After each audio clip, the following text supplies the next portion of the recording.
अस्सलाम। यौम कफ़ारा, जिसको इब्रानी में यौम किपूर और इंग्लिश में डे ऑफ अटोनमेंट कहते हैं। कफ़ारा का मतलब ढांकना है। जैसे अहद के संदूक को जो चीज़ ढांक के रखती थी उसको कफ़ारा का सरपोश कहा जाता था। और यहूदी लोग जो छोटी सी कैप पहनते हैं उसको भी इब्रानी में किपाह कहते हैं, जिसका मतलब कवरिंग ही है। और ये जो दिन है इसको यहूदी जो है ना रोज़े के साथ गुजारते हैं। और ये रोज़ा 25 घंटे का रोज़ा होता है। और इस रोज़े के दिन का जिक्र अमाल की किताब में भी है, मैथ्यू में भी है। और इसको नेस्टिया कहा गया है यूनानी ज़बान में।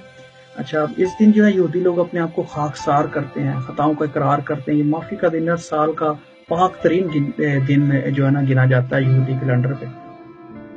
और हम सब जानते हैं कि इस दिन जो था ना सरदार काहिन हैकल के पाक तरीन मुकाम में, जो सारी ज़मीन का एक्चुअली पाक तरीन मुकाम था, वहाँ जाकर कौम के गुनाहों का कफारा देता था। और फिर बनी इसराइल के जो था ना एज ए नेशन उनके गुनाहों का कफारा हो जाता था। और ये बेसिकली यौम किपूर जो है वो यौम तरुआ से जो है नरसिंगों की ईद के 10 दिन के बाद आती है। ठीक है, 10 तिशरी को आती है। और इसके बीच में 10 दिन होते हैं जिसमें ये तौबा ही करते हैं, माफ़ी ही मांगते हैं। और ये इनका ये यकीन है कि इस दिन जो बुक्स खोली जाती हैं खुदा की तरफ से, और उसमें ज़िंदगी की किताब भी है, और नाम निकाले भी जाते हैं, डाले भी जाते हैं।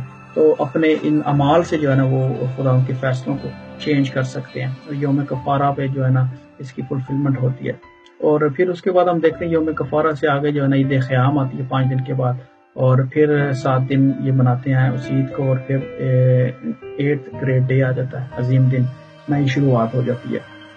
अब हम देखते हैं कि जो ईद फसा है बेसिकली वो जो थी ना उसके पीछे जो था वो घर के पीछे कुर्बानी होती थी। और ये बताती है कि मसीह खुदा ने हम हर एक के लिए शख्सी निजात दहिंदा बनकर हम हर एक को जाती तौर पर गुनाह की गुलामी से छुड़ाया। जबकि जो यौम किपूर थी ना, ठीक है, उस पे as a nation, as a कौम की कुर्बानी होती थी। अच्छा, जो मसीह खुदा की सलीब है, बेसिकली जब खुदा यीशु मसीह ने सलीब पर जान दी तो पाक तरीन मुकाम का पर्दा जो था ऊपर से नीचे तक फट गया था, जो बताता है कि रास्ता जो था सबके लिए खुल गया था। बेसिकली ये भी कफारे को जाहिर करता है कि हर कोई जा सकता है, दाखिल हो सकता है, बाप तक रसाई रखता है। और सिर्फ यीशु मसीह के वसीला से जो किपूर है, बेसिकली जो कफारा है वो मसीह यीशु के वसीला से हुआ है। ओके, अब एज ए नेशन जब हम बात करते हैं तो इसराइल के घराने की जब हम बात करते हैं, हम जो मसीह हैं वो भी इसराइल का घराना है। बेसिकली जो भी खुदा यीशु मसीह पर ईमान ले आता है वो इसराइल के घराने में शामिल हो जाता है। कैसे?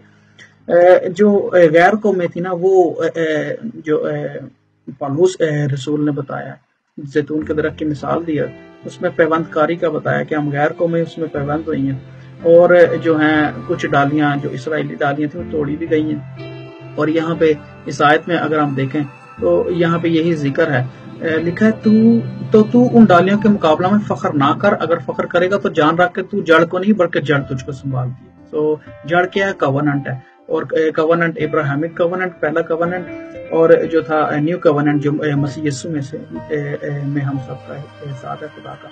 तो हम जो है मसीह यीशु में पैबंद है बेसिकली। और आगे जाके लिखा है, अच्छा वो तो बेईमानी के सबब से तोड़ी गई। ठीक है, क्योंकि जो इसराइली थे वो मसीह खुदावन पर यीशु पर ईमान नहीं थे लेके आए कि वो मसाया, और वो अभी तक इंतजार में है। और लिखा है कि पस मगरूर ना हो बल्कि खौफ करो। अच्छा, और आगे जाके हमें ये बताया गया है कि जो गैर कौमें हैं वो तो हैं ही शामिल, तो फिर इसराइल की जो है ना दोबारा पैबंदकारी भी होनी है। और लिखा है कि इसलिए कि जब तू जैतून के दरख्त उस दरख्त से कटकर जिसकी असल जंगली है, असल के खिलाफ अच्छे जैतून में पैबंद हो गया, तो जो असल डालियां हैं अपने जैतून में जरूर ही पैबंद की जाएंगी। ठीक है जी। तो ये इसराइल कौम का कफारे की बात हो रही है, और कि उनकी दोबारा पैबंद होगी। ठीक है, जब वो मसाया पर ईमान ले आएंगे, ठीक है, वो इस ईद पे जाकर फुलफिलमेंट होगी, तो फिर एज ए नेशन जो है ना फिर हम जुड़ जाएंगे। ठीक है, मसीह खुदावन में हम सारे पैबंद हो जाएंगे, और एज ए नेशन फिर कफारा होगा। और ये जितनी भी ईदें हैं, ठीक है, ये जो 4 तो पूरी हो चुकी हैं, 3 जो भी होनी है, ये खुदा यीशु मसीह की ही आने के बारे में बताती है, उनकी नेक्स्ट स्पिरिचुअल फुलफिलमेंट के बारे में बताती है। जैसे नरसिंगों की ईद पे खुदा यीशु मसीह ने आना है, ठीक है, पिछला नरसिंगा फूंकते ही जैसे लिखा है। और यौम कफारा मैं जैसे भी आपको बता रहा हूँ कि हमारी एज ए नेशन गैदरिंग होनी है। ठीक है, और हम सब ने खुदा का इसराइल बनकर सामने आना है। और फिर ईद क़याम पे क्या होगा कि 1000 साल बादशाही होगी, नई जमीन होगी, नया आसमान होगा, और सोने की सड़कें आएंगी, اور مسیحا ہمارے درمیان ہوگا، زندگی کے درخت سے ہم کھائیں گے، سو اور ہمیں کیا چاہیے؟ سو یہ اس طرف کی نشانی کرتی ہے عید۔ اور ابھی یہ جو دور جس میں ہم زندہ ہیں یہ ہے عید پینتیکوس کا دور، اس کو کلیسیا کا وقت بھی کہا جاتا ہے، اور جو ہے نا جس کو فضل کا دور کہا جاتا ہے، اس میں ہم زندہ، اور اس سے پہلے 3 عیدیں یہ ہو چکی ہیں، ان کی فلفلمنٹ ہو چکی ہے، ہم سب جانتے ہیں، اس کی میں ڈیٹیل میں نہیں جا رہا ہوں۔ سو خداوند جو ہے آج ہمیں عید کفارہ پر جو ہے نا وہ خاکسار پڑھنے کا جو ہے وہ توفیق بخشے۔ یہ کچھ حوالے ہیں، اگر آپ ان کو بھی دیکھنا چاہیے، اسی حوالے سے ہیں۔ اور